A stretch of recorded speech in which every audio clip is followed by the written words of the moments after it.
Hello dear student, स्वागत है आपका आईआर स्टडी चैनल के इस प्लेटफॉर्म पे। आज हमारी केमिस्ट्री की क्लास रहने वाली है जिसमें हम आवर्त सारणी के बारे में पढ़ेंगे। इससे पहले हमने जो परमाणु की संरचना थी उस पर 7 लेक्चर लिए हैं। यानी परमाणु की जो एटॉमिक स्ट्रक्चर थी उसको हमने काफ़ी अच्छे से पूरा कवर कर लिया है। कुछ भी पॉइंट उसमें बाकी नहीं रखे थे। अब जो नेक्स्ट क्लास चल रही है, अपने जो नेक्स्ट जो टॉपिक होगा वो होगा आवर्त सारणी पे। ठीक है, जिस तरह से अपना पहला चैप्टर था केमिस्ट्री में, जो आपका पहला चैप्टर था उसमें 2 पॉइंट दे रखे हैं। एक तो है आपका परमाणु की संरचना, जो अणु और परमाणु हैं उनके बारे में हमें पूरा पढ़ना था। इस पोर्शन को हमने कवर कर लिया है। और दूसरा पॉइंट जो था वो था आवर्त सारणी के बारे में। क्या था? आवर्त सारणी के बारे में था। तो इसमें कम से कम हम 4 से 5 क्लास के अंदर इस पूरी आवर्त सारणी को कवर करेंगे और किस प्रकार से आपके सेकंड गेट में लैब असिस्टेंट में क्वेश्चन पूछे गए हैं उन क्वेश्चन को भी यहाँ सोल्व करेंगे। तो आइए अपनी क्लास की ओर आगे बढ़ते हैं।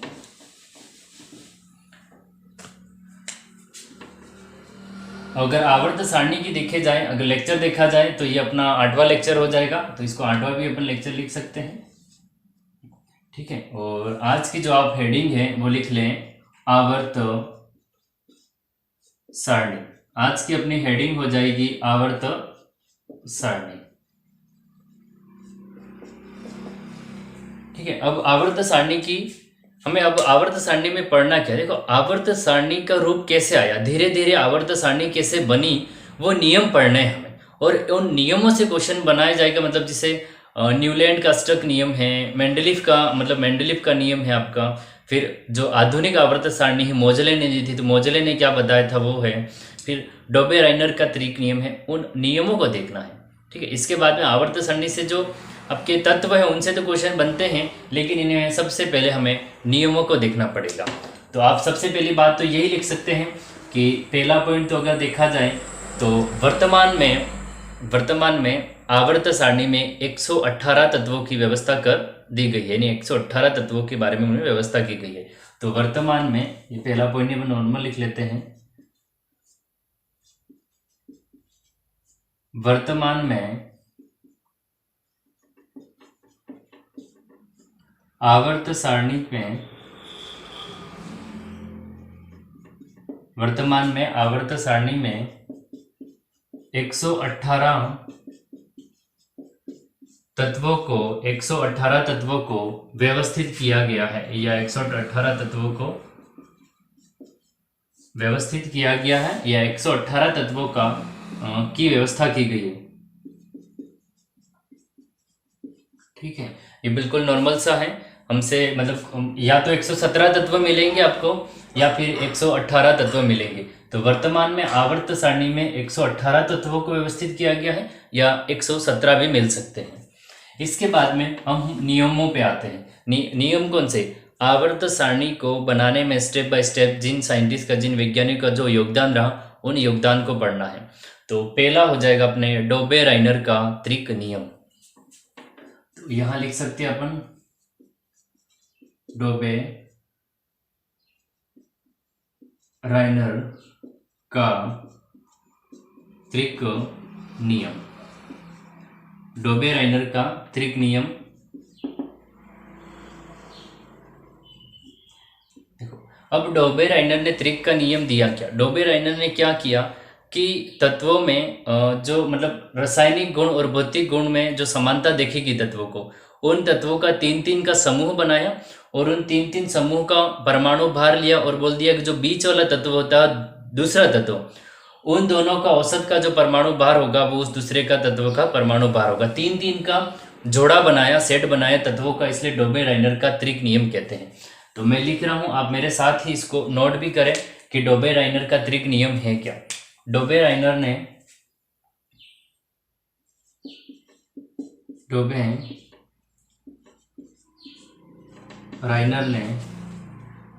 तत्वों के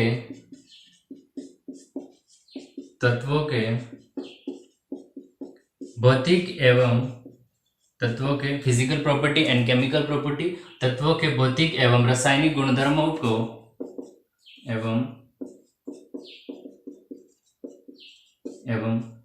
रासायनिक गुणों में समानता को देखते हुए, रासायनिक गुणों में समानता को देखते हुए तीन तत्वों का, इस नॉर्मली लिख लिया, ठीक है, तीन तत्वों का एक त्रिक या समूह बनाया जिसे डोबेराइनर का त्रिक नियम कहते हैं, जिसे डोबेराइनर का त्रिक नियम कहते हैं, डोबेराइनर का त्रिक नियम कहते हैं। तो इसको एक बार, ये पूरी परिभाषा है, इसके बाद भी हम इसमें मतलब किस तरह से क्या बताया ये भी लिख सकते हैं कि डोबेराइनर ने तत्वों के भौतिक एवं रासायनिक गुणों में समानता को देखते हुए तीन तत्वों का एक समूह बनाया, एक त्रिक बनाया, जिसे डोबेराइनर का क्या कहते हैं, त्रिक नियम कहते हैं। इस नियम के अंतर्गत ये लिख सकते हैं जिसमें यह बताया गया कि या फिर इस नियम के अनुसार, इस नियम के अनुसार प्रथम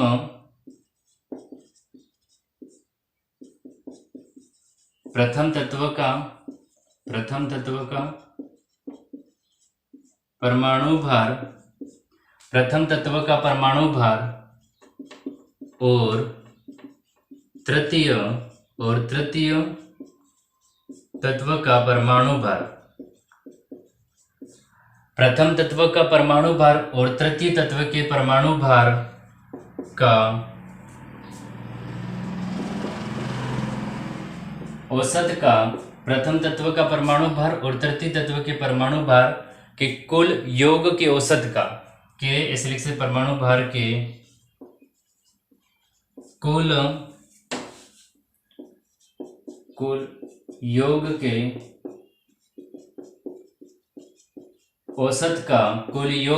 औसत का आधा करने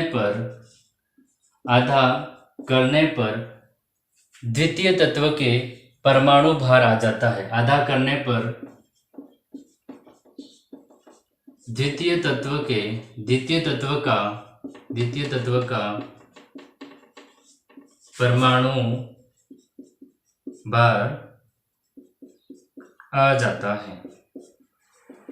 ये है डोबेराइनर का त्रिक नियम। अब इसको एग्जाम्पल के माध्यम से भी समझेंगे। देखो पहले अब मैं परिभाषा वापिस इसको समझा देता हूँ। और देखो डोबेराइनर ने तत्वों के भौतिक और रासायनिक गुणों में समानता को देखते हुए तीन तत्वों का समूह लिया, मतलब तीन तत्व लिए या तीन तत्वों का, ऐसे लिख सकते हैं अपन कि तीन तत्वों का एक समूह लिया या त्रिक लिया, जिसे हम डोबेराइनर का त्रिक नियम कहते हैं। और इस नियम के अनुसार ये बात याद रखना, प्रथम तत्व का परमाणु भार और किसका, तीसरे तत्व के परमाणु भार के कुल योग के औसत का आधा करने पर द्वितीय तत्व के क्या आ जाता है, का परमाणु भार आ जाता है। ये है डोबेराइनर का त्रिक मॉडल। अब कैसे आ जाता है उसका हम एग्जाम्पल पढ़ते हैं। इसका एग्जाम्पल देखना, एग्जाम्पल के तौर पे लेते हैं अपन आपका हम लेते हैं लिथियम, सोडियम और पोटेशियम। हमने तीन तत्व लिए, तीन का समूह बनाया था इसने, इसलिए तो लिथियम, सोडियम और पोटेशियम को लिया। अब इसमें ध्यान से देखना, लिथियम 3 नंबर पे होता है भाई, एटॉमिक नंबर लिथियम का 3 है, लेकिन इसका जो परमाणु आपका भार है वो कितना है, तो परमाणु भार है इसका 7।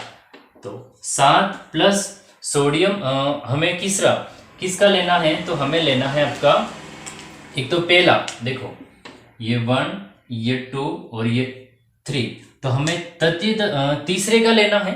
तो तो तीसरे का क्या हो जाएगा आपका, ये हो जाएगा आपका 39। पोटेशियम का कितना है, 39 है। अब देखना अपॉन में 2 यानी आधा करने पर, तो एक इसको अगर जोड़ ले अपन तो कितना हो जाएगा आपका, ये हो जाएगा 40 और 46, और 46 का औसत का आधा करने पर 23 आ जाता है।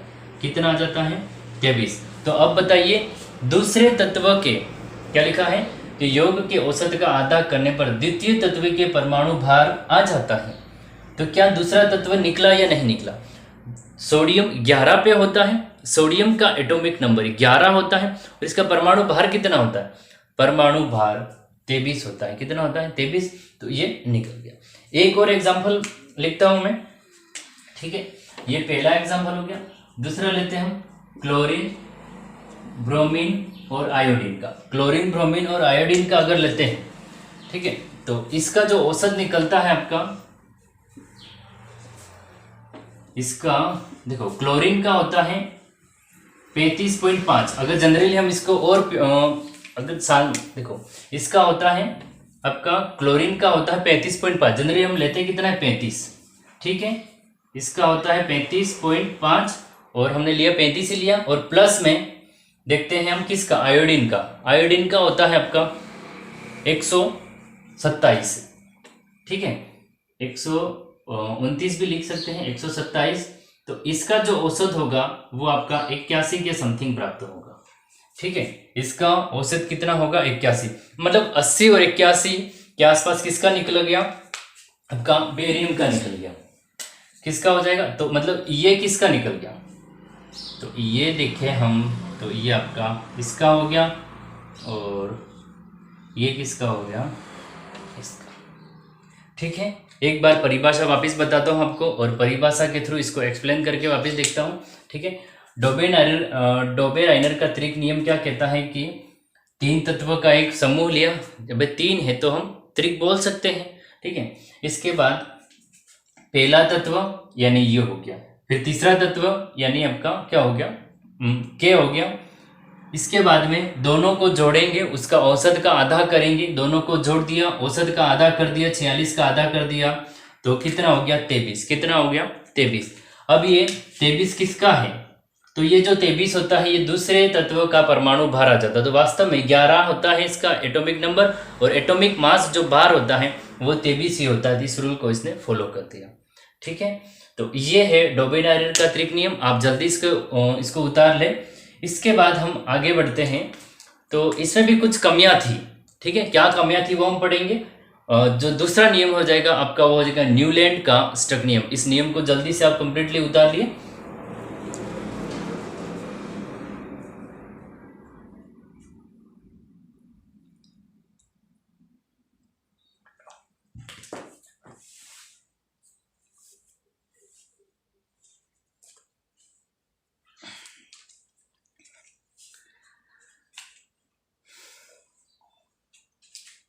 आपने उतार लिया होगा। अब मैं इसको रब करता हूं।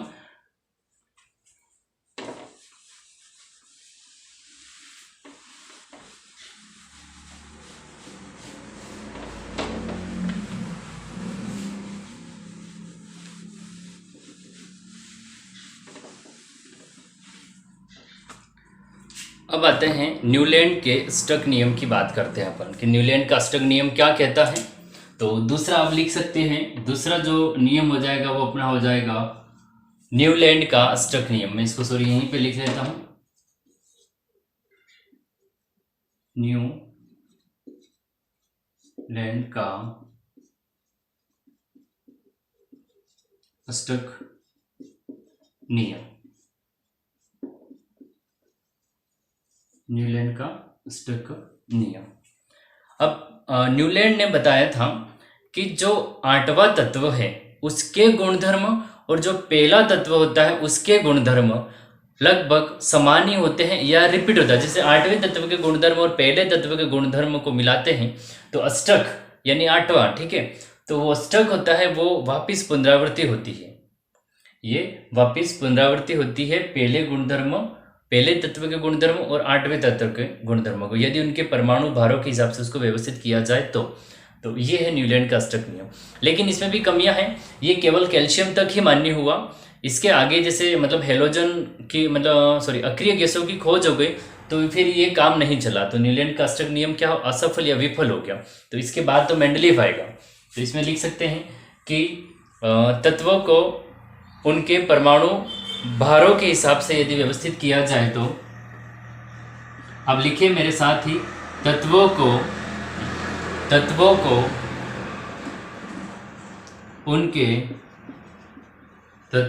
उनके परमाणु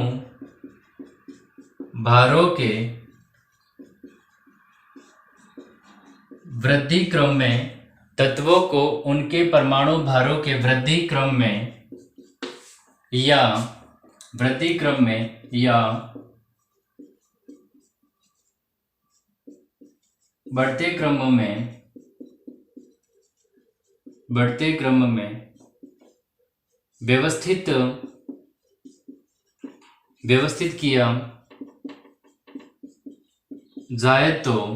व्यवस्थित किया जाए तो उनके गुण तो आठवें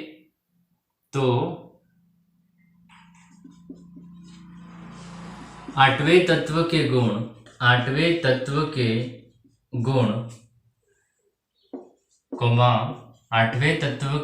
प्रथम तत्व के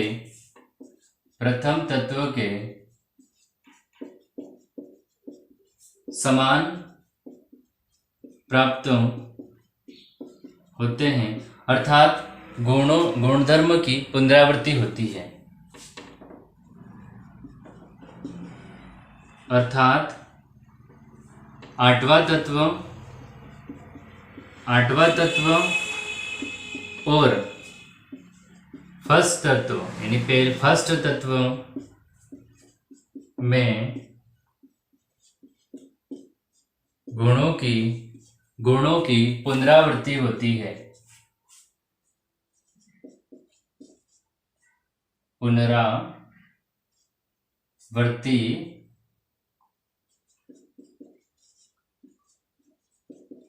क्या होता है? पुनरावृत्ति होती है। इसके बाद में इसको एक मिनट, पुनरावृत्ति यानी रिपीट।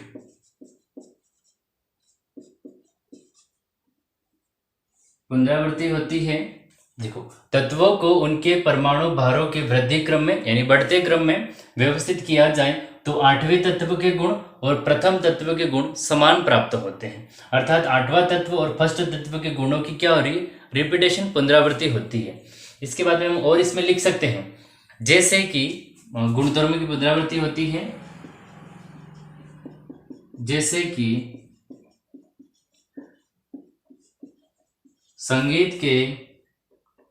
संगीत का आठवां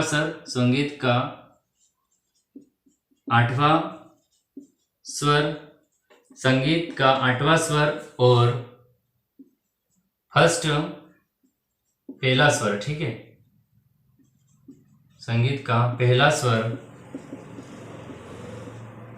समान होते हैं।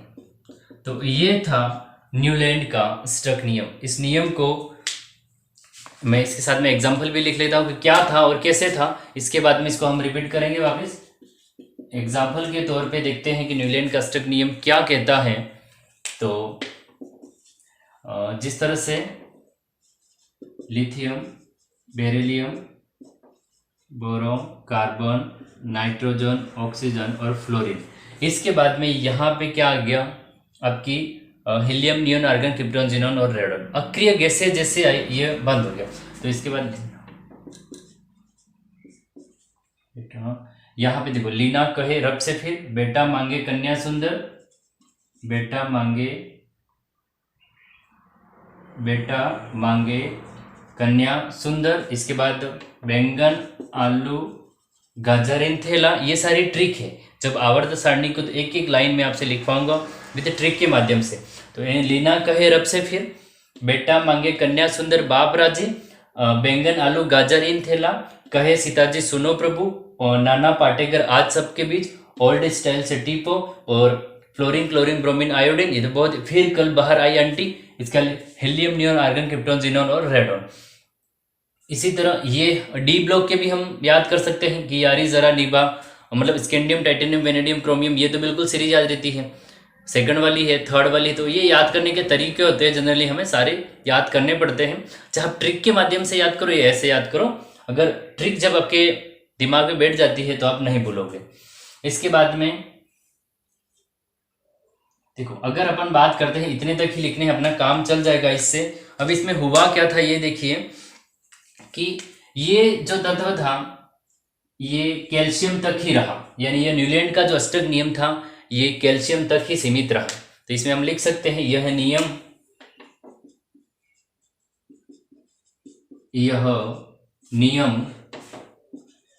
यह नियम कैल्शियम तत्व तक ही सीमित रहा। यह नियम कैल्शियम तत्व तक ही सीमित रहा। अक्रिय गैसों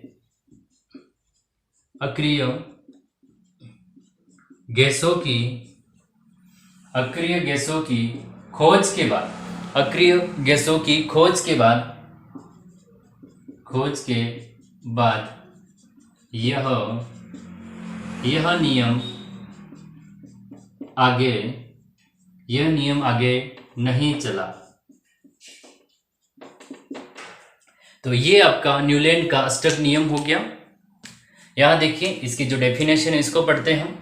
न्यूलैंड का अष्टक नियम तत्वों के परमाणु भारों के वृद्धि क्रम में हम व्यवस्थित करते हैं, यानी कोई भी तत्व है तो यानी परमाणु है, उनके परमाणु भारों यानी मास की बात करें, मास के अकॉर्डिंग उनको अगर व्यवस्थित किया जाए यानी आवर्त सारणी में, तो आठवें तत्व कौन सा, आठवें तत्व के गुण, ठीक है, आठवें तत्व के गुण प्रथम तत्व के समान प्राप्त होते हैं, यानी प्रथम तत्व के गुण के समान प्राप्त होते हैं, प्रथम तत्व के गुण के समान प्राप्त होते हैं। इस लाइन को हम अंडरलाइन करें, अर्थात आठवां तत्व और प्रथम तत्व के गुणों की क्या हो रही है, रिपीट हो रहे हैं, पुनरावृत्ति हो रही है बार बार। और जैसे कि संगीत का क्या है, आठवां स्वर और पहला स्वर, संगीत का आठवां स्वर और पहले स्वर समान होते हैं, ये आपका न्यूलैंड का अष्टक नियम। इसके बाद में ये हमने नॉर्मली कुछ तत्व लिखे हैं कि मैं इतना बताना चाहता था क्योंकि ये कैल्शियम तक ही मान्य रहा, यह नियम कैल्शियम तक, हमें ये पॉइंट हमारे लिए इंपॉर्टेंट रह सकता है, ठीक है, इसको हम थोड़ा इंपॉर्टेंट कर लेते हैं। हमसे यहाँ क्वेश्चन बन सकता है कि न्यूलैंड का जो अष्टक नियम था कौन से तत्व तक मान्य रहा, या किसकी खोज के बाद में वो विफल हो गया या आगे नहीं बढ़ा। तो कैल्शियम तक ही सीमित रहा। अग्रिय गैसें, यहाँ जैसे अक्रिय गैसें खोज ली गई, अक्रिय गैसों के खोजने के बाद यह नियम आगे नहीं चला या फिर विफल हो गया। अब न्यूलैंड के जो अष्टक नियम था इसके विफल होने का एक मतलब ज़्यादा न्यूलैंड फेमस क्यों नहीं हुआ जबकि मेंडलीफ फेमस हुआ, उसका एक ही कारण था, मेंडलीफ और न्यूलैंड ने बिल्कुल एक जैसी बात कही थी। डिफरेंस इतना था, मेंडलीफ भाई साहब ने क्या किया, आठवां तत्व और पहला तत्व बोल दिया, ठीक है, और मेंडलीफ ने, न्यूलैंड ने क्या किया, गुणों की पुनरावृत्ति होती है, ठीक है, तो इसने आठवां तत्व और पहला तत्व नाम दे दिया, जबकि मेंडलीफ ने सिर्फ ये बोला उनके परमाणु भारों के व्यवस्थित बढ़ते क्रम में व्यवस्थित करेंगे यदि आवर्त सारणी जब हम बना रहे हैं, तो गुणों की एक क्या होती है, कुछ समय बाद गुण वापिस पुनरावृत्ति होते हैं, ये बताया। बस उसने क्या किया, पहला और आठवां नाम नहीं लिया, सक्सेस हो गया। इतना सा डिफरेंस किया, उसने क्या बोल दिया, पहला और आठवां नाम नहीं लिया, बाकी वही बोली कि कुछ समय बाद उन्हीं गुणों की वापस पुनरावृत्ति होती है एक निश्चित तत्वों के बाद में। उसने बोला निश्चित तत्वों के बाद में, इसने पहला और आठवां नाम ले लिया, ज्यादा आगे नहीं चला, कैल्शियम तक सीमित रहा, अक्रिय गैसों की खोज के बाद आगे और भी नहीं चला, ये इसकी विफलता के कारण थे। इस नियम को उतारिए। इसके बाद थर्ड पढ़ते हैं हम, वो होगा मेंडलीफ का नियम, ठीक है, जल्दी से उतारिए इसको।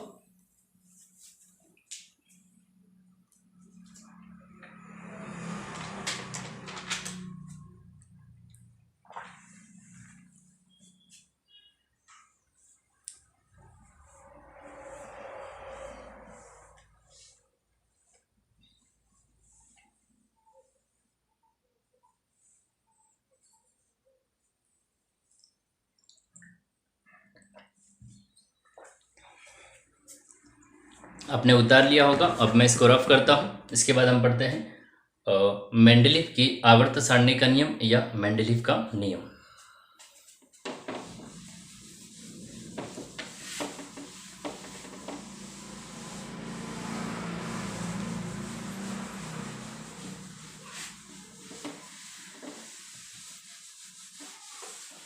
तो नेक्स्ट थर्ड जो अपना नियम हो जाएगा वो होगा मेंडलीव का नियम। थर्ड जो नियम होगा वो होगा आपका मेंडलीव का नियम।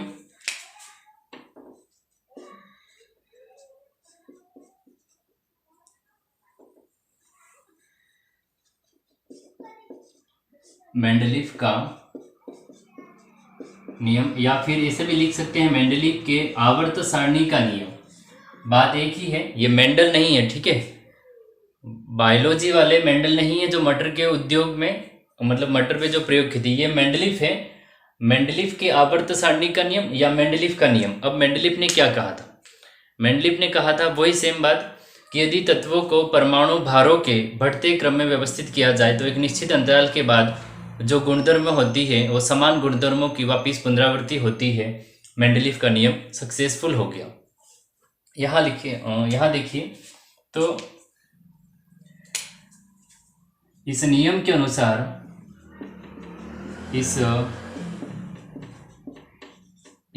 नियम अनुसार तत्वों को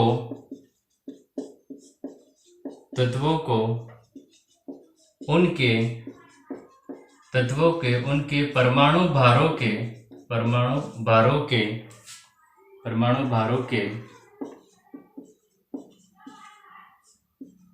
बढ़ते क्रम में, देखो, इस नियम के अनुसार तत्वों को उनके परमाणु भारों के बढ़ते क्रम में या वृद्धि क्रम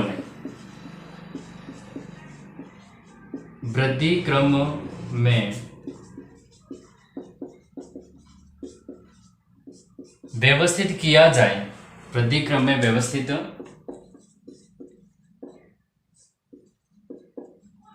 किया जाए तो एक निश्चित अंतराल के बाद किया जाए तो एक निश्चित अंतराल के बाद में समान गुण रखने वाले तत्वों की पुनरावृत्ति होती है। तो एक निश्चित अंतराल के बाद समान गुण रखने वाले परमाणु या तत्व की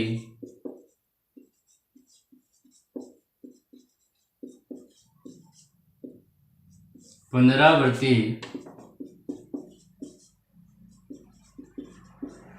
होती है, ठीक है। इस नियम के अनुसार तत्वों को उनके परमाणु भारों के बढ़ते क्रम में व्यवस्थित किया जाए तो एक निश्चित अंतराल के बाद में समान गुण रखने वाले तत्व की पुनरावृत्ति होती है। बात तो वही कही, आठवां और पहला, लेकिन इसने आठवां और पहलों की बात नहीं की थी। समान गुण रखने वाले तत्वों की पुनरावृत्ति होती है। अब अर्थात इसके अनुसार क्या हो गया? तत्वों के भौतिक एवं रासायनिक गुणधर्मों उनके परमाणु भारों के आवृत्ति फलन होते हैं। क्या होते हैं? परमाणु भारों के आवृत्ति फलन होते हैं। तो यहाँ हम लिख सकते हैं अर्थात ये हमारे लिए ये जो हमने मेंडलीव का नियम लिखा, ये बिल्कुल एक नॉर्मल लैंग्वेज में लिखा है, लेकिन यहाँ जो मैं लिख रहा हूँ ये मेंडलीव का वास्तव में अगर एग्जाम के पॉइंट ऑफ व्यू से आए तो आवृत्ति फलन किसके होते हैं? तो वो परमाणु भारों के होते हैं। हमें ये पॉइंट भी याद रखना है। तो अर्थात तत्वों के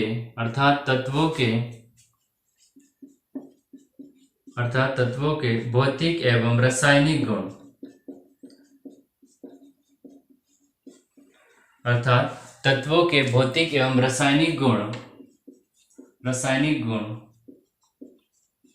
उनके परमाणु भारों के, उनके परमाणु भारों के आवृत्ति फलन होते हैं। क्या होता है? परमाणु भारों के आवृत्ति फलन होते हैं। तो ये है आपका मेंडलीफ का नियम। इसको नोट करें कि इस नियम के अनुसार तत्वों के परमाणु भारों को बढ़ते क्रम में व्यवस्थित किया जाए तो एक निश्चित अंतराल के बाद में क्या हो जाएगा? एक निश्चित अंतराल के बाद में समान गुण रखने वाले तत्वों की पुनरावृत्ति होती है। अर्थात तत्वों के भौतिक एवं रासायनिक गुण उनके क्या होते हैं? परमाणु भारों के आवृत्ति फलन होते हैं। ये पॉइंट हमारे लिए इंपॉर्टेंट रहेगा। हमें ऑप्शन में ये मिल सकता है कि मेंडलीफ के नियम के अनुसार या मेंडलीफ के अनुसार जो आवर्त सारणी बनाई तो वो किसके बेस पे बनाई? परमाणु भारों के आवृत्ति फलन होते हैं। कौन से? ये भौतिक और रासायनिक गुणधर्म। अब इतना उतारिए। इसके बाद हम मेंडलीफ नियम के जो आवर्त सारणी में दिया क्या और किस तरह से क्या है वो पढ़ लेते हैं। ठीक है, यहाँ देखिए, अब इसके जो आवर्त सारणी है उसके बारे में बात करते हैं। अब इसने व्यवस्था तो की तत्वों की, उनके परमाणु भारों के हिसाब से इसने व्यवस्था की। आवर्त सारणी में क्या क्या चीजें रखी और कैसे रखी उनको देखते हैं। यहाँ देखिए, एक बार ध्यान से इस पॉइंट को देखना। तो इसमें जो वर्ग बताएं, ठीक है, वर्ग और हम बात करते हैं आवर्त की। ठीक है, हम वर्ग और आवर्त की बात करते हैं तो जो आपके आवर्त थे वो इसने 7 रखे और वर्ग थे वो कितने? 8 रखे थे। ठीक है, वर्ग और आवर्त की बात करते हैं। अब इसको हम क्रम से लिखते हैं कि किस प्रकार इसने नाम दिए थे। यहां पे हम रखते हैं आवर्त, आवर्त बराबर 7। अब उन आवर्तों के बारे में पढ़ते हैं तो n की संख्या के हिसाब से पढ़ते हैं। n 7 तक ले जाते हैं अपन। ठीक है, तो n1, n2, n3 और n4, n4 तक लिखे हम। इसके बाद में हम लिख सकते हैं n5 और इसके बाद हम थोड़ा और इसको बढ़ा सकते हैं तो इसमें तत्वों की संख्या लिख सकते हैं। ठीक है, किसमें कितने तत्व आएंगे उनको? तो n1 में 2 तत्व आएंगे। कितने? 2 तत्व आएंगे। फिर n2 और n3 में 8 तत्व आएंगे। कितने तत्व हो जाएंगे? 8 तत्व। और n4 में आपके 18 तत्व आएंगे। n4 में 18 तत्व आएंगे और n5 को साथ में लिख लेते हैं। n5 में 18 तत्व होंगे। कितने तत्व होंगे? 18 तत्व होंगे। आप देख पा रहे होंगे n5 को। n1 2 तत्व, n2 8 तत्व, n3 8 तत्व, n4 और n5 में 18 तत्व। इसके बाद में बात कर लेते हैं अपन n6 और n6 में आते हैं 32 तत्व। n6 में कितने आते हैं? 32 तत्व आते हैं। इसको थोड़ा यहां लिख लेते हैं। n6 बराबर 32 तत्व। कितने हो जाएंगे? 32 तत्व हो जाएंगे। और n7 में होते हैं आपके 19 तत्व। कितने होते हैं? 19 तत्व। अब इनके नाम देख लेते हैं, क्या नाम था, क्योंकि क्वेश्चन अब धीरे धीरे पॉसिबिलिटी बढ़ रही, जैसे जैसे हम आगे बढ़ रहे हैं तो क्वेश्चन बनने की जो संभावना होती है वो बढ़ती जाती है। देखें, अब गहराई में जाएं, इसकी बात करते हैं किसको, या फिर ऐसे पूछ सकता हमें कि मेंडलीफ की आवर्त सारणी के अनुसार जो आपके लघु आवर्त है या दीर्घ आवर्त है, या फिर कितने दीर्घ आवर्त हैं, कितने लघु आवर्त हैं, उनमें तत्वों की संख्या क्या है, तो वो हमें देखना है। तो यहां अब इसको लिख सकते हैं हम। तो आपका n1 बराबर 2 तत्व है, इसको कहा जाता है लघु आवर्त। क्या कहा जाता है? इसको अति लघु आवर्त कह सकते हैं। अति लघु आवर्त इसको कहा जाता है, अति लघु आवर्त। ठीक है, इसके बाद में हम इसको इन दोनों को कह सकते हैं लघु आवर्त। इनको कहा जाता है लघु आवर्त, लघु आवर्त, और इनको भी कहा जाता है लघु आवर्त। इसके बाद बात करें 18 तत्व की, तो इनको कहा जाता है दीर्घ आवर्त। क्या कहा जाता है? दीर्घ आवर्त। तो ये हो जाएगा आपका दीर्घ आवर्त, और ये भी हो जाएगा आपका दीर्घ आवर्त। क्या हो जाएगा? ये हो जाएगा दीर्घ आवर्त। इसके बाद N6 बराबर 32 तत्व आते हैं। इसको हम लिख सकते हैं अति दीर्घ आवर्त। क्या लिख सकते हैं? अति दीर्घ आवर्त लिख सकते हैं। तो इसको हम लिख देंगे अति दीर्घ आवर्त। इसको लिखा हमने अति दीर्घ आवर्त। और इसको हम बता सकते हैं अपूर्ण आवर्त। कैसा हो जाएगा? अपूर्ण आवर्त है ये, अपूर्ण आवर्त। इसके बारे में इतनी खास कोई जानकारी नहीं दी गई थी। देखो अब देखिए आवर्त कितने हैं। तो मेंडलीव की आवर्त सारणी में 7 आवर्त दिए गए थे, उनका नाम बताइए। तो N1 बराबर 2 तत्व आते हैं, जिसे अति लघु आवर्त कहा जाता है, यानी बहुत ही छोटा आवर्त है। ये हो गया, ठीक है। इसके बाद बात करें तो N2 में कितने होते हैं? 8 तत्व होते हैं। इसको लघु आवर्त कहा जाता है। क्या कहा जाता है? लघु आवर्त। तो हम कह सकते हैं लघु आवर्त में कितने तत्व आते हैं? 8। तो या फिर कितने लघु आवर्त थे? 2 थे, 1 और 2। तो ये हो गया। इसके बाद N3 बराबर 8 तत्व आते हैं। N3 बराबर 8 तत्व, और इसे हम क्या कह सकते हैं? तो इसे भी हम लघु आवर्त कहते हैं। इसके बाद में N4 बराबर 18 तत्व, इसको दीर्घ आवर्त कहते हैं। N5 बराबर 18 तत्व, इसे हम दीर्घ आवर्त कहते हैं। तो मेंडलीव की आवर्त सारणी में दीर्घ तत्व या दीर्घ आवर्त कितने? 2। लघु आवर्त कितने? 2। अति लघु 1। और अति दीर्घ कितना है? तो ये आपका 1 हो जाएगा, जिसमें 32 तत्व आते हैं। कितने तत्व आते हैं? 32 तत्व आते हैं। और अपूर्ण आवर्त की बात करें तो 19 तत्व आते हैं, जो N बराबर 7 होगा। एक बार इसको आप कंप्लीट उतारें, ठीक है। जल्दी से आपके जो भी नोटबुक है उसके अंदर इसको नोट करें। और इसके बाद में हम आवर्त की वर्ग की बात करते हैं, ठीक है। हम आगे बढ़ते हैं और वर्ग की बात करते हैं। वर्ग कितने थे और किस हिसाब से उनका डिवाइडेशन किया गया था, किस हिसाब से उनको बांटा था, उसके बारे में बात करते हैं। जल्दी से इसको उतारिए।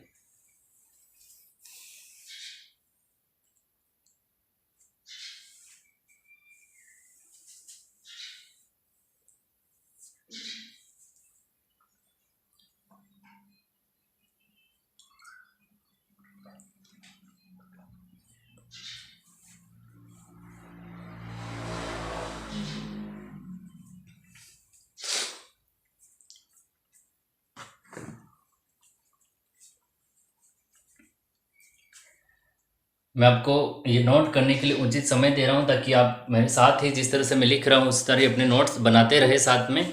और ये सफिशिएंट हैं। ये जितनी भी चीज़ें NCERT में हो, जितनी भी गाइड में जो भी चीज़ें हैं, मैंने सारी की सारी आपको लिखवा रहा हूँ और समझा भी रहा हूँ, और सारे पॉइंट के हिसाब से चल रहे हैं। ऐसा कोई पॉइंट नहीं है जिसको मिस किया है हमने, ठीक है। अब मैं इसको रफ कर लेता हूँ। आपने इसको उतार लिया होगा और नेक्स्ट आगे बढ़ते हैं। अभी तो यही नियम चल रहा है, मेंडलीव का ही नियम चल रहा है।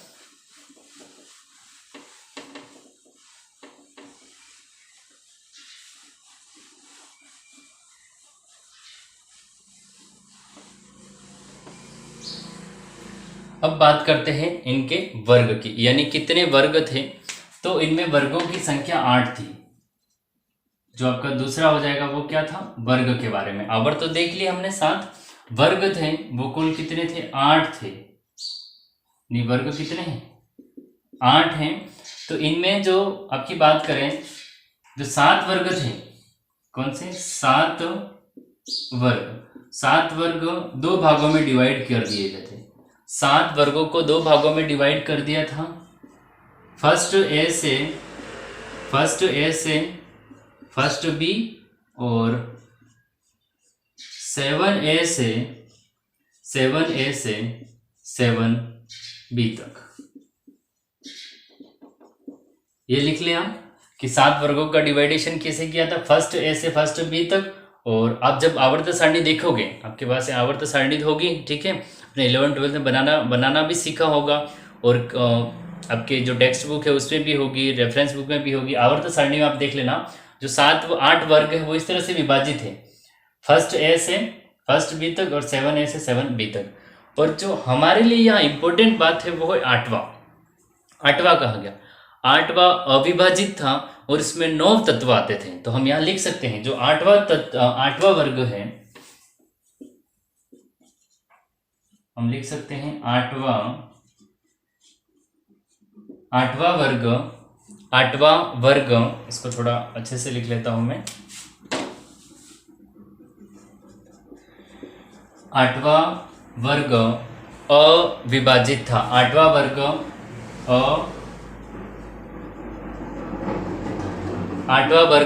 अविभाजित था या अविभाजित, आठवां वर्ग अविभाजित है, अर्थात इसका विभाजन नहीं किया गया है। और इसमें कुल 9 तत्वों को रखा गया है। उसमें कुल 9 तत्वों को रखा गया है। तो ये मेंडलीव के वर्ग और आवर्त की बात होगी। मेंडलीव के वर्ग और आवर्त की बात होगी। ठीक है, आठवां वर्ग है वो अविभाजित है और इसमें कुल कितने 9 तत्वों को रखा गया है। और इस पॉइंट को आप इंपॉर्टेंट कर लें, हमसे एग्जाम में ये पॉइंट पूछा जा सकता है। कौन सा अविभाजित था? तो आठवां, और कितने तत्वों को रखा गया था? तो उसमें 9 तत्वों को रखा गया था। इसको आप नोट करें। इसके बाद में हम मेंडलीव के नियमों की कमियों को पढ़ते हैं कि इसमें क्या क्या कमियां रह गई है, यानी ठीक है, मतलब इसलिए तो फिर आधुनिक आवर्त सारणी आई। अगर इसकी में कुछ कमियां नहीं होती तो कमियां हर मॉडल में, हर नियम में और इंसानों में भी कमियां होती। इसी तरह कुछ न कुछ मतलब प्रयोग किया जाता है, उनमें कमियां तो होती है। उन कमियों को भी हमें ध्यान में रखना है। इतना उतरिए, फिर मेंडलीव नियम की कमियों के बारे में हम पढ़ते हैं। मेंडलीव नियम के कमियों के बारे में पढ़ते हैं। और इसमें हम मेंडलीव ने एक चीज़ों को और मेंशन किया था कि इन्होंने जो पहले नाम दिया था, ठीक है, कुछ तत्वों का इन्होंने पहले नाम दिया और वर्तमान में उन तत्वों का नाम क्या है ये भी हम लिख सकते हैं। ठीक है, जिस तरह से ये इंपॉर्टेंट है तो आपके लिए जिस तरह से ये आपका हो जाएगा, मतलब वो पहला पॉइंट हो गया, इसको आप दूसरा पॉइंट दे दो, इसको आप तीसरा पॉइंट दे दो, ठीक है, और इसको आप चौथा पॉइंट दे दो, और पांचवा पॉइंट में यहाँ लिख रहा हूँ। ठीक है, पांचवा पॉइंट यहाँ लिखता हूँ। ठीक है, इससे अच्छा इसको यहाँ लिख लेते हैं, आपको अच्छे से दिखेगा। तो ये हमारा जो पांचवा पॉइंट होगा ये भी इंपॉर्टेंट रहेगा, वो तत्वों पे रहने वाला है। ठीक है, यानी पहले तत्वों का क्या नाम था और वर्तमान की आवर्त सारणी में उन तत्वों को हम क्या कहते हैं। जिस तरह से इन्होंने इका बोरॉन दिया था, इसको इन्होंने कहा था इका बोरॉन, फिर इन्होंने इका एल्यूमिनियम दिया था, इका एल्यूमिनियम, इका एल्यूमिनियम दिया था, एल्यूमिनियम।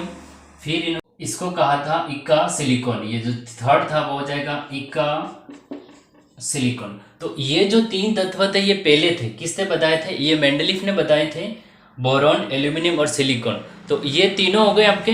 अब देखना कि अब इनको वर्तमान में क्या कहते हैं, हमें इनकी वर्तमान स्थिति के अकॉर्डिंग देखना है कि इनको वर्तमान में क्या कहते हैं। तो बोरॉन को अभी स्कैंडियम, फिर एल्यूमिनियम को अभी गैलियम और सिलिकॉन को अभी जर्मेनियम कहते हैं। तो इनकी ये क्या है? वर्तमान स्थिति। तो इसमें हम लिख सकते हैं ये इनकी वर्तमान स्थिति है, वर्तमान स्थिति या वर्तमान में कहते हैं, वर्तमान स्थिति में इनको ये कहते हैं। और ये पहले कहा जाता था। तो मेंडलीव का नियम, वर्ग 8 है, 7 वर्ग विभाजित है, 8वां वर्ग अविभाजित है, जिसमें कुल 9 तत्वों को रखा गया है। पहले इक्का बोरॉन, फिर इक्का एल्यूमिनियम और इक्का सिलिकॉन। अब देखना वर्तमान में स्थिति के आधार पर इनको ये स्कैंडियम, गैलियम और जर्मेनियम कहा जाता है। अब हम बात करते हैं कि जो मेंडलीव था उसके नियम की कमियों को। तो इसको आप नोट डाउन करें जल्दी से, अपने जो भी नोटबुक है इसमें जल्दी से लिख लें। इसके बाद इसको मैं रफ करता हूं।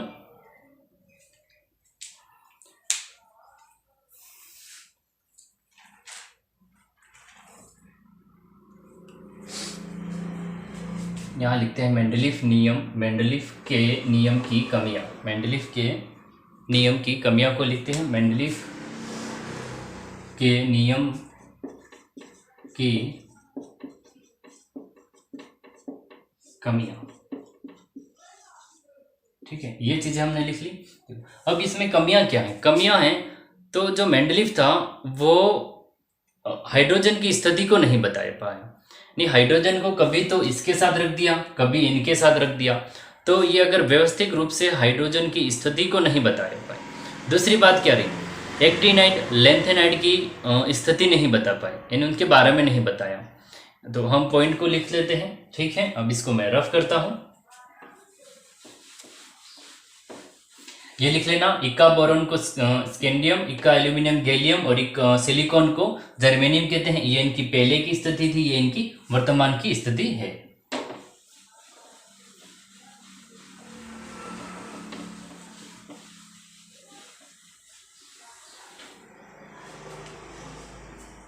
इनकी कमियों की पहली बात करें तो अपन लिख सकते हैं समस्थानिकों के बारे में नहीं बता पाया।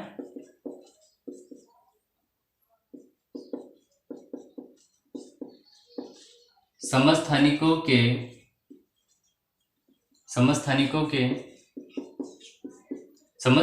स्थिति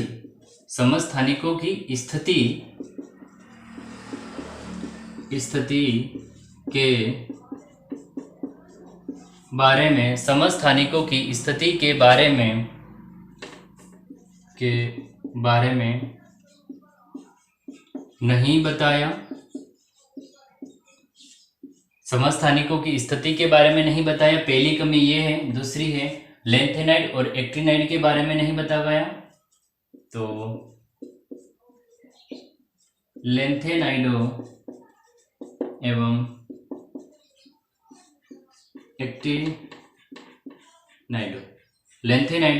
एक्टिनाइडो की स्थिति नहीं बता पाई, या स्थिति नहीं बता पाई। लेंथेनाइडो और एक्टिनाइडो की स्थिति नहीं बताई।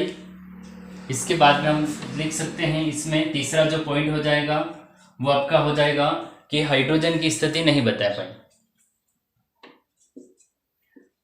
H की हाइड्रोजन की स्थिति नहीं बताई। इसका कारण लिख सकते हैं हम, क्योंकि हाइड्रोजन को, क्योंकि H को कभी फर्स्ट में रखा तो कभी हाइड्रोजन की स्थिति नहीं बताई। क्योंकि H को यानी हाइड्रोजन को कभी फर्स्ट में रखा तो कभी 7A में रखा। इसके बाद हम इसकी और कमियों को देखें तो और इसकी कमियां निकल सकती है कि जो परमाणु भारों की वृद्धि क्रम हो रही थी उनको, इसमें अनियमितता थी, उस अनियमितता को इसने व्यवस्थित नहीं देखा था। तो यहाँ देखिए जो चौथा हो जाएगा उसमें हम लिख सकते हैं कि परमाणु भारों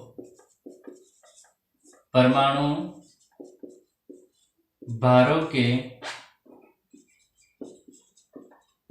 वृद्धि क्रम में, परमाणु भारों के वृद्धि क्रम में अनियमितता, परमाणु भारों के वृद्धि क्रम में अनियमितता को नहीं बताया, या फिर अनियमितता थी, सॉरी, परमाणु भारों के वृद्धि क्रम में अनियमितता थी। अब देखो समस्थानिकों की स्थिति, जो भी समस्थानिक आ रहे थे उनकी आवर्त सारणी में क्या स्थिति, उनको किस जगह रखना चाहिए या फिर उनको कैसे मतलब रखा जाए, तो उसके बारे में कुछ नहीं बताया। तो पहला पॉइंट अपना ये हो गया कि समस्थानिकों की स्थिति के बारे में नहीं बता पाए, लेंथेनाइड एक्टिनाइड की स्थिति के बारे में नहीं। आधुनिक आवर्त सारणी में इनको सही स्थिति बताई लेंथेनाइड और एक्टिनाइड ने, वो मोजले ने बताई थी, मेंडलीफ ने नहीं बताई। हाइड्रोजन की सही स्थिति को नहीं बता, अगर हाइड्रोजन की सही स्थिति नहीं बताए, क्योंकि कभी तो इसको कहाँ रख दिया फर्स्ट ए के साथ में, और कभी इसको कहाँ 7A के साथ में रख दिया। इसके बाद परमाणु भारों के वृद्धि क्रम में अनियमितता थी। इसमें देखना अब अनियमितता की कैसे थी उसको हम देखते हैं व्यवस्थित रूप से। तो जिस तरह से अपन देखते हैं तो आर्गन और पोटेशियम को देखते हैं। इनका परमाणु भार के हिसाब से व्यवस्थित किया था। इनका भार अगर देखें तो इसका होता है आपका 39.9। आर्गन का जो परमाणु भार होता है वो होता है वास्तव में 39.9। कितना होता है? 39.9। और इसका होता है 39। तो अब बताइए परमाणु भार किसका जाता है, आर्गन का या फिर पोटेशियम का, निके का? तो परमाणु भार वास्तव में जाता है किसका? आर्गन का। तो पहले व्यवस्थित कर रहे हैं बढ़ते क्रम में, कौन पहला आना चाहिए? पहले आना चाहिए पोटेशियम, जबकि आर्गन पहले आता है ना। आर्गन पहले आता है 18 पे और ये 19 पे आता है। तो ये इसकी कमी है सबसे बड़ी। इसने व्यवस्थित, ये कारण नहीं बता पाए ऐसा क्यों, इसने इसको पहले कैसे ले लिया। ठीक है, अभी भी हम आर्गन को ही पढ़ रहे हैं, जबकि एग्जैक्ट वैल्यू 39.9 है और इसकी 39 है। इसी तरह निकल, कोबाल्ट है, बहुत सारे एग्जाम्पल हम आवर्त सारणी में ढूंढ सकते हैं। ये एक जस्ट लाइक मैंने आपको समझाने के लिए एग्जाम्पल लिया है कि हाँ ऐसा हो सकता है। आप निकल और कोबाल्ट को भी देख लेना, निकल और कोबाल्ट को देखना। ठीक है, तो उनकी स्थिति भी सेम ऐसी ही आएगी। ठीक है, इसके बाद हम दूसरा एग्जाम्पल लिख सकते हैं। हम इसको कोबाल्ट यानी निकल, ठीक है, कोबाल्ट और निकल की स्थिति को भी देख सकते हैं कि उनके परमाणु भारों में भी इसी तरह कम ज़्यादा का डिफरेंस आता है। तो मेंडलीव के नियम की ये कमियां हो चुकी हैं, इसको आप नोट करें। इसके बाद में हम पढ़ते हैं आधुनिक आवर्त सारणी। हाँ, एक चीज हम और लिख सकते हैं इसके बाद में, जो लोथर मेयर का जो वक्र दिया था, एनसीईआरटी में इंक्लूड किया हुआ इसको, जो लोथर मेयर का वक्र था वो हमारे लिए इंपॉर्टेंट हो सकता है, क्योंकि इसमें पूछ सकता है कि लोथर मेयर वक्र के निशान पे टॉप पे कौन रखा था, यानी जो इसका ग्राफ बनाया था, तो टॉप पे कौन था और बॉटम में कौन था, हॉरिजेंटल कौन था, यानी कौन से तत्व रखे गए थे। ये अपने लिए एक इंपॉर्टेंट क्वेश्चन होता है। तो इस आवर्त सारणी के जो नियम है उनको पढ़ने के बाद उसको हम जरूर पढ़ेंगे। तो मेंडलीव के नियम की कमियां उतारिए, इसको रफ करता हूं आपके उतारने के बाद में। और फोर्थ जो होगा उसकी हेडिंग लिखना है आधुनिक आवर्त सारणी या मोजले की आवर्त सारणी। तो जल्दी से इसको उतारिए आप।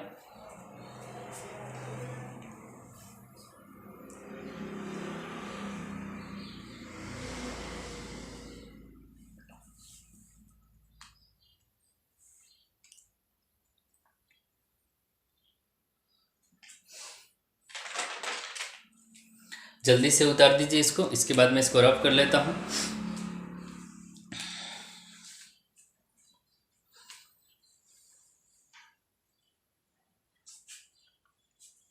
ठीक है, अब मैं इसको रब करता हूँ और इसके बाद में हम पढ़ते हैं चौथे नंबर का नियम।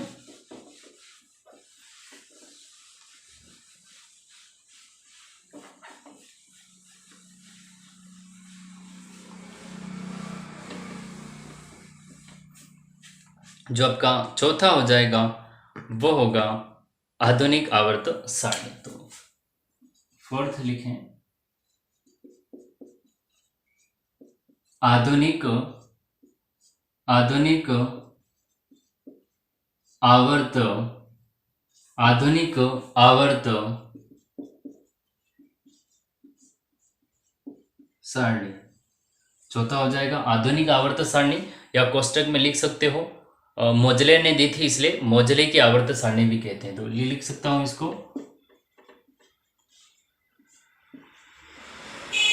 मोजले ने दी,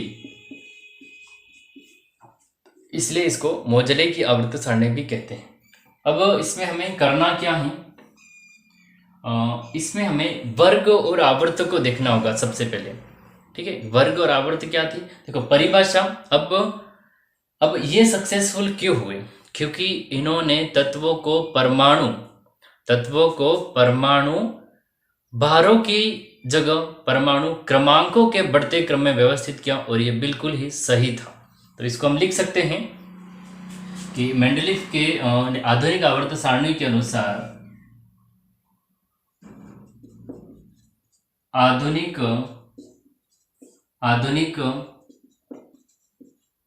आवर्त सारणी के अनुसार आधुनिक आवर्त सारणी के अनुसार तत्वों के तत्वों के गुणधर्म उनके परमाणु भारों की तुलना में या परमाणु भारों के आवृत्ति फलन नहीं होते हैं। ठीक है, आधुनिक आवर्त सारणी के अनुसार में तत्वों के गुणधर्म उनके परमाणु भारों के आवृत्ति फलन नहीं होते हैं, बल्कि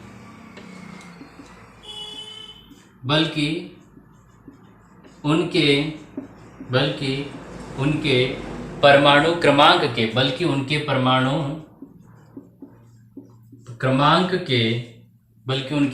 क्रमांक के आवृत्ति फलन होते हैं। और क्वेश्चन अपना पहला एक सिंपल सा क्वेश्चन देखिए, यही बन गया कि मोजले के अनुसार या फिर आधुनिक आवर्त सारणी के अनुसार जो तत्वों की व्यवस्था की गई वो किस आधार पर की गई है? तो परमाणु क्रमांक के आधार पर व्यवस्था की गई, अर्थात इनकी व्यवस्था अर्थात तत्वों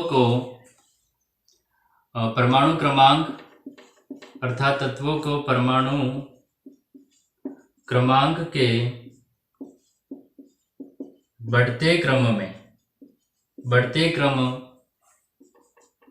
में व्यवस्थित किया गया है। क्या किया गया है? व्यवस्थित किया गया है। अब देखिए, अब कैसे व्यवस्थित किया गया है, एक बार इसको डेफिनेशन को हम देख लेते हैं।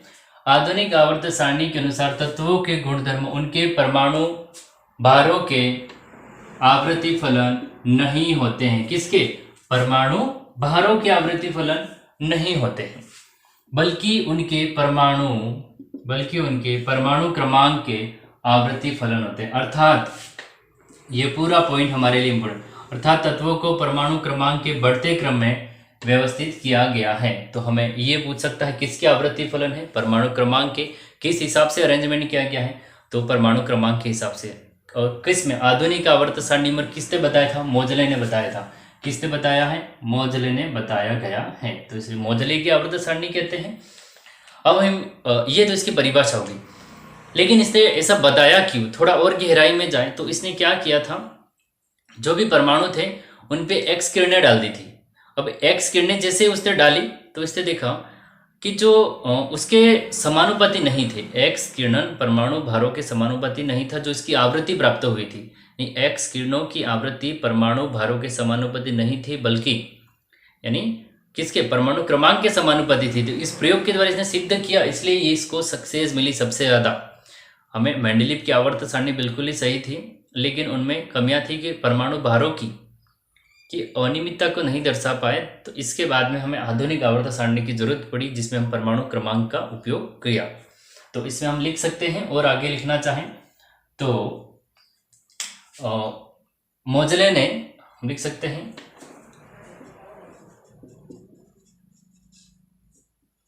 मोजले ने एक्स किरणों को यानी एक्स किरणों को जब मोजले ने एक्स किरणों को जब तत्वों पर डाला तो उसने देखा कि, यानी उसने विश्लेषण किया, उसने देखा कि, या उसने यह पाया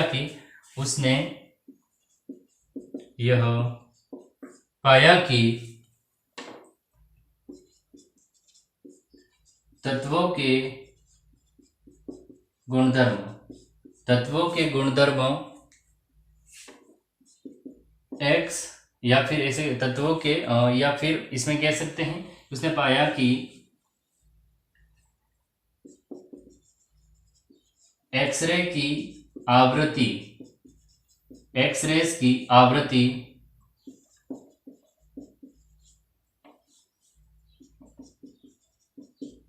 तत्वों के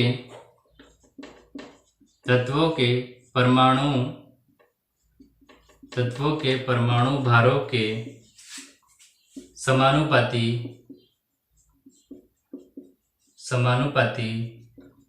नहीं थी। क्या था? नहीं थी। इस चीज को अच्छे से नोट करें कि मोजले ने एक्स किरणों को जब तत्वों पर डाला तो उसने यह पाया कि एक्स किरणों की जो आवृत्ति थी तत्वों के परमाणु भारों के समानुपाती नहीं थी, परमाणु भारों के समानुपाती नहीं थी, बल्कि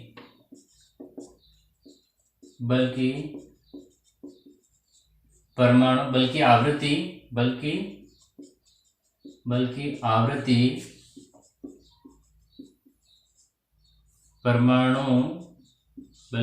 परमाणु क्रमांक है ना, हमें लिखना है परमाणु क्रमांक, बल्कि आवृत्ति परमाणु क्रमांक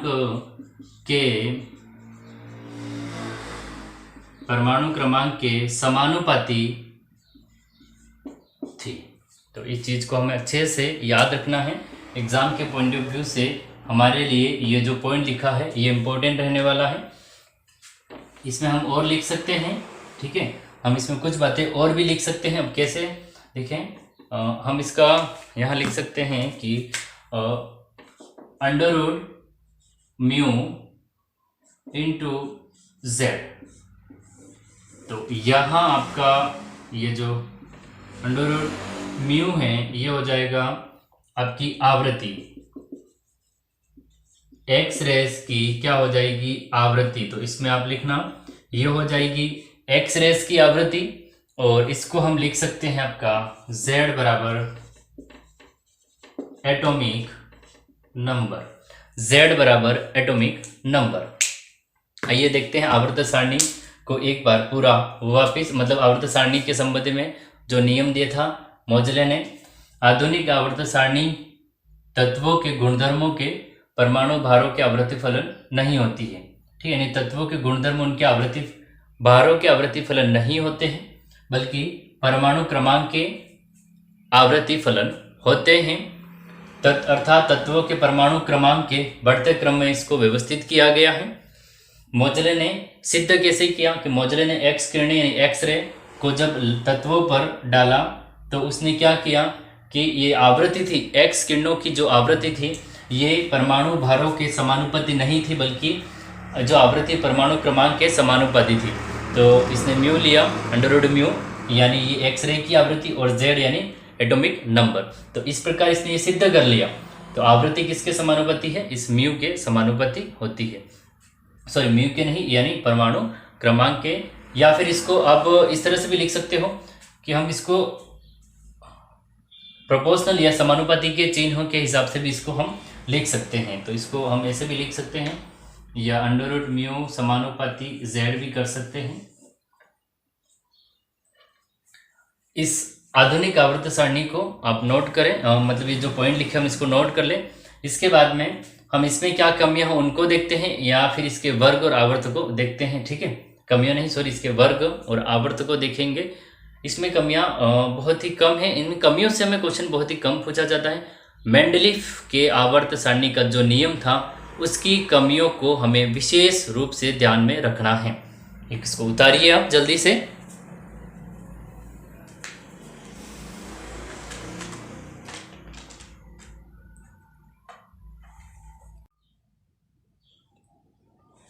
ठीक है, अब आपने इसको उतार लिया होगा, मैं इसको रब कर लेता हूं और इसके आवर्तों और वर्गों को देख लेते हैं कि आधुनिक आवर्त सारणी में आवर्त कितने हैं और वर्ग कितने हैं।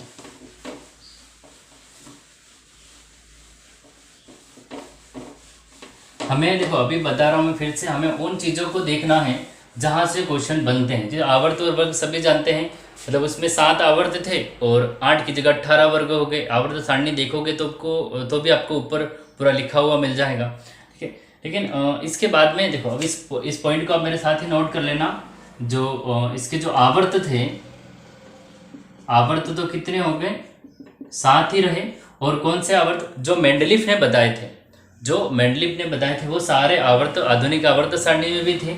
और जो वर्ग थे उनकी वर्गों की संख्या 1 से 18 तक होगी। बस वर्ग बढ़ गए, ठीक है।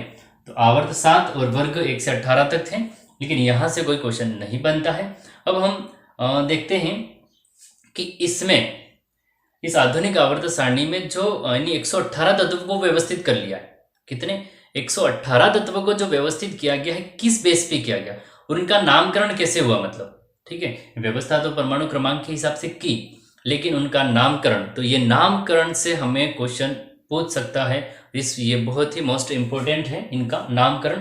यानी जो 100 से ऊपर परमाणु क्रमांक वाले आपके तत्व आते हैं, ये परमाणु आ रहे हैं, उनका क्या करना है, नामकरण करना है हमें। तो हम लिख सकते हैं कि 100 से अधिक परमाणु क्रमांक वाले तत्वों का नामकरण। तो हमारा हेडिंग हो जाएगी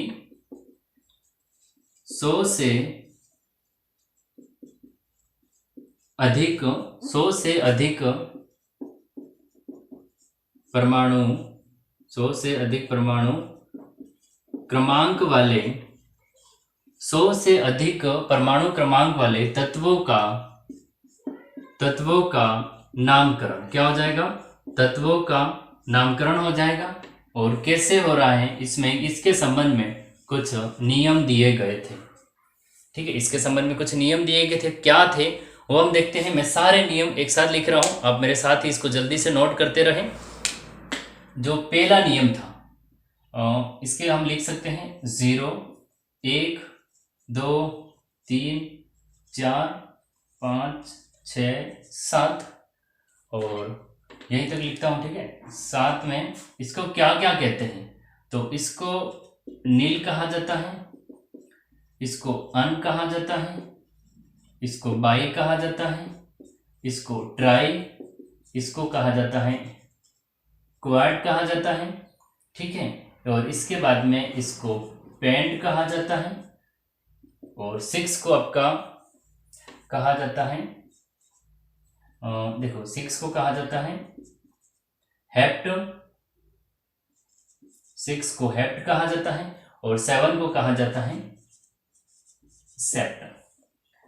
0 को नील कहा जाता है, 1 को अन कहा जाता है, 2 को बाई, 3 को ट्राई, 4 को क्वाड, ठीक है। पेंट 5 को पेंट, इसके बाद इसको हेप्ट कहा जाता है, इसके बाद सेप्ट, और इसके बाद में 8 को ऑक्ट कहा जाता है, और 9 को आपका इन कहा जाता है। तो पहला नियम तो अपना यही हो गया, पहले हमें ये सारी चीजें पता होनी चाहिए, यानी इतने हमें नंबर पता होना चाहिए, ठीक है। इसके बाद में अपन बात करते हैं दूसरे नियम की, कि दूसरा नियम क्या है, ठीक है। इतनी चीजों को आप, ये आपका क्या हो जाएगा, फर्स्ट नियम। जो दूसरा नियम है, यानी दूसरी बात क्या है, तो इसमें हम लिख सकते हैं कि जो पहला अक्षर लिखेंगे, यानी नामकरण करते वक्त पहला अक्षर हमेशा क्या होगा, कैपिटल होगा। नामकरण करते वक्त, या शॉर्ट में लिख रहा हूं मैं, ठीक है। प्रथम अक्षर, फर्स्ट अल्फाबेट,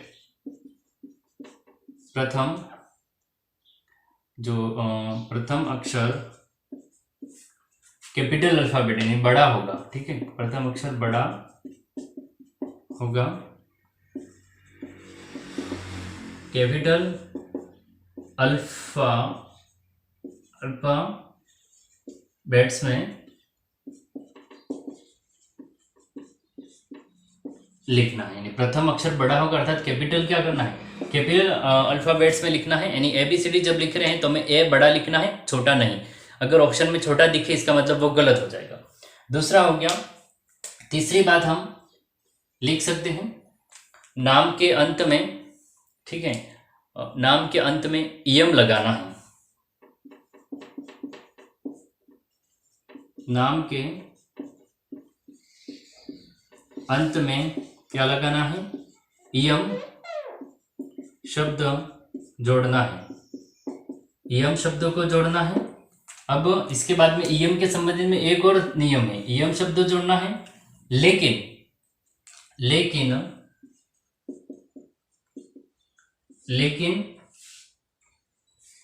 जोड़ना है, लेकिन नाम के अंत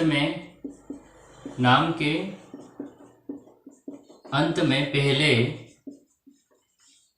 पहले से आई आता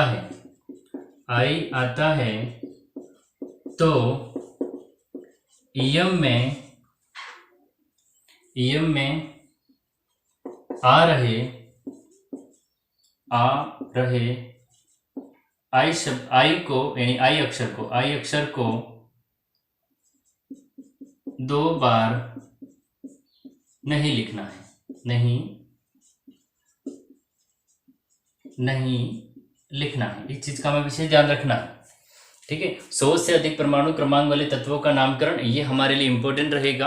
आपको यहाँ लैब असिस्टेंट से सेकंड ग्रेड के लेवल तक इसमें पूछा जा सकता है। वो नामकरण देगा और ऐसे ऐसे शब्द मतलब मिलेंगे एक जैसे आपको लगेंगे, लेकिन सारी चीजें एक तो मैं अभी बता रहा हूँ, ये चीजें जो होगी ये 9 है, तो इनमें हमें जो पहला शब्द लिखना है वो हमेशा कैपिटल है। जैसे नील लिखा, अन लिखा, बाई लिखा, ये अभी मैंने ई ओ पेंट क्यू, ये अभी मैंने नॉर्मली लिख लिया छोटे, लेकिन जब नामकरण करेंगे तब हमें बड़े लिखना है, ठीक है। बड़ा शब्द लिखना, इसके बाद में यानी प्रथम अक्षर बड़ा होगा। पहली बात तो ये होना चाहिए। नाम लिखने के अंत में यम शब्द जोड़ना है, लेकिन यम को जोड़ने से पहले हमें एक और शब्द, जैसे किसी शब्द के ट्राई आ गया, आई आ रहा है, दोबारा आई नहीं लगाना। फिर इसके बाद हम देखते हैं बाई आ गया, यानी नंबर 2 के लिए बी लगाया, बाई आ गया, तो हमने ऐसे टाइम पे बाई के लिए हमें आई और नहीं लगाना है ईएम में। तो अब देखें, अगर इसका एक एग्जाम्पल मैं कराता हूँ, एक एग्जाम्पल करते हैं इसका। देखिए आप, इसका हम एग्जाम्पल करते हैं। जिस तरह से मैं सबसे पहले ले लेता हूँ अपने 101 को ले लेता हूँ, सबसे चालू करते हैं। 101 नंबर का कोई तत्व है, यानी 1 है, ठीक है। अगर इस 1 के लिए तो क्या आएगा, अन, क्या आएगा, अन आएगा। इसके बाद में 0 है, यानी 0 के लिए क्या आ गया, तो 0 के लिए नील आ गया। पहला ही हमें बड़ा लिखना है, ठीक है, बाकी हम छोटा लिख सकते हैं। इसके बाद में 1 के लिए हम 101 की बात कर रहे हैं, 1 के लिए वापस क्या आ गया, अन आ गया, क्या आ गया। अब इसको हम संयुक्त रूप से, और प्लस में ईएम, प्लस में क्या जोड़ना है, ईएम, तो इसको संयुक्त रूप से ऐसे बोल सकते हैं, ठीक है। तो हम इसको अन, फिर अन नील, इसके बाद ईएम, तो ये इसका नाम हो जाएगा।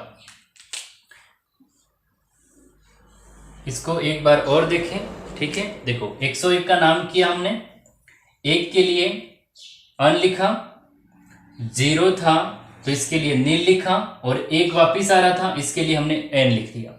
अब देखें प्लस में हमें क्या करना, ईएम शब्दों को जोड़ना है, हमने लिखा ईएम, तो अन, फिर आपका सॉरी, अन 2 बार नहीं आएगा, ये थोड़ा गलत हो गया, हमें यहाँ ऐसे लिखना था, सॉरी, हमने उसको पहले लिख लिया है। ये आपका अन हो गया, अन के बाद नील आएगा, अन नील अन, अन नील अन, फिर ईयम, तो अन नील अन ईयम इसका 101 का नाम है। इसको जल्दी से उतारें। इसका दूसरा एग्जांपल मैं और सॉल्व करवाता हूं कि 103 को क्या कहते हैं, 117, 118 क्या कहते हैं। हम आगे जितने भी बढ़ रहे हैं उन सभी को सोल्व करते हैं। पहला एग्जांपल लिख लीजिए, इसको जल्दी लिखें इसको।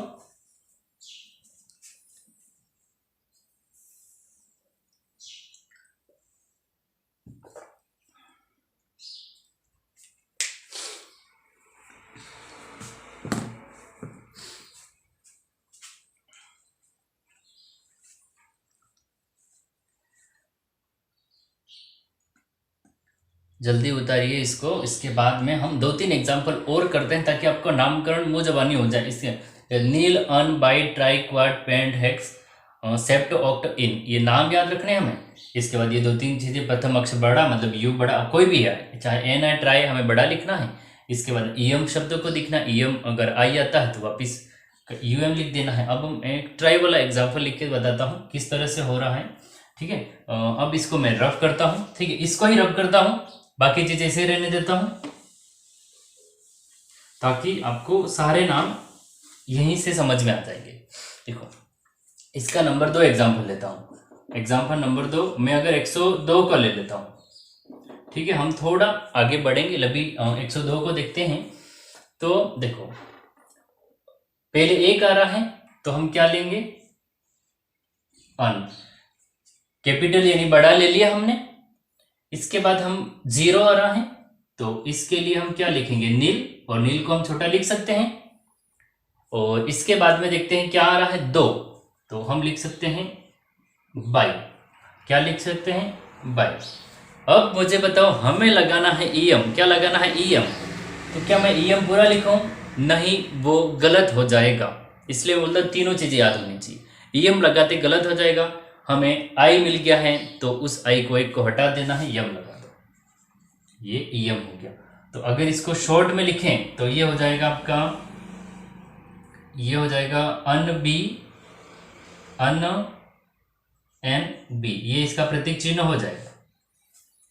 यू इसका, एन इसका और बी इसका, तो ये इसका प्रतीक चिन्ह भी इस तरह से हो जाएगा। तो ये 102 का नामकरण हो गया, 102 का क्या हो गया, नामकरण।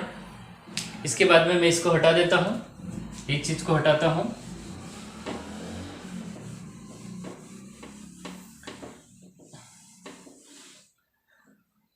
हम 117 का नामकरण लिख लेते हैं। अब करते हैं तीसरा एग्जाम्पल, हो जाएगा आपका 117, 117 का नामकरण करते हैं।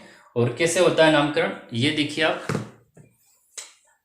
एक एक चीजों को वापिस लिख रहा हूं, ठीक है। एक है, इसकी बात कर रहे हैं, ठीक है। तो एक के लिए क्या आ गया, एक के लिए अन आ गया, इसको काफी बड़ा लिख लेता हूं मैं, एक के लिए अन, फिर एक के लिए वापिस अन, और फिर 7 के लिए क्या आ गया, सेप्ट, क्या आ गया, सेप्ट। और प्लस में हमें क्या जोड़ना है, प्लस में हमें ईएम जोड़ना है, प्लस में हमें क्या जोड़ना है, ईएम जोड़ना है। इसको संयुक्त रूप से देखें तो यू एन फिर यू एन, ठीक है, इसको छोटा लिख सकते हैं हम। इसके बाद सेप्ट, तो इसको हम छोटा लिख सकते हैं, ठीक है, सेप्ट फिर ईएम, सेप्टियम। तो अन अन सेप्टियम, इसका नाम क्या हो जाएगा, इसका नाम होगा अन अन सेप्टियम, इसका आपका नाम है अन अन सेप्टियम। तो इस तरह हम बहुत सारे एग्जाम्पल कर सकते हैं, पेंट का, क्वार्ट का, ट्राई का ले सकते हो, इन का ले सकते हो, हम बहुत सारे एग्जाम्पल बना सकते हैं। ये मैंने 2-3 एग्जाम्पल इसलिए करवाए ताकि आप अच्छे से सीख जाओ, ठीक है। हमें 3 नियम याद रखने हैं, अभी बता रहा हूँ। पहला ये, फिर पहला अक्षर जो लिख रहे हैं, दूसरा नियम तो पहला लिख रहे हैं वो बड़ा। इसके बाद ईएम, ईएम को जगह लगाने से पहले आई को देखना है कि आई क्या है, ठीक है। तो आज की क्लास हम यहीं ख़त्म करते हैं। हमने आपके जो डोबे-राइनर का त्रिक जो नियम था उसको पढ़ा, न्यूलैंड का स्टक नियम पढ़ा, हमने मेंडल के जो मेंडलीफ की आवर्त सारणी थी उसको देखा, उनकी कमियों को देखा। मेंडलीफ की आवर्त सारणी की जो कमियां थी वो हमारे लिए इंपॉर्टेंट रह सकती है, परमाणु भारों के हिसाब से किस प्रकार उससे आगे पीछे हो गया था वो। और इसके बाद में अंतिम हमने आवर्त सारणी के बारे में पढ़ा था। अब जो अंतिम आवर्त सारणी के बारे में पढ़ा वो 100 से अधिक के बारे में पढ़ा था। तो इसमें हमने 100 से अधिक जो परमाणु क्रमांक थे, 100 से अधिक जो परमाणु क्रमांक थे, ये अपने लिए सबसे इम्पोर्टेंट था कि किस प्रकार की जाती है। तो मिलते हैं अपन नेक्स्ट क्लास में। नेक्स्ट क्लास जो एक चीज़ और बच गई हमारी, जो है लोथर मेयर का वक्र। लोथर मेयर के वक्र को देख लेंगे, एस ब्लॉक, पी ब्लॉक और डी ब्लॉक के एलिमेंट को किस हिसाब से व्यवस्थित किया गया, उन चीज़ों को देखेंगे, ठीक है। तो हम नेक्स्ट क्लास में मिलेंगे। नेक्स्ट क्लास हमारी केमिस्ट्री का नवा लेक्चर रहेगा। धन्यवाद।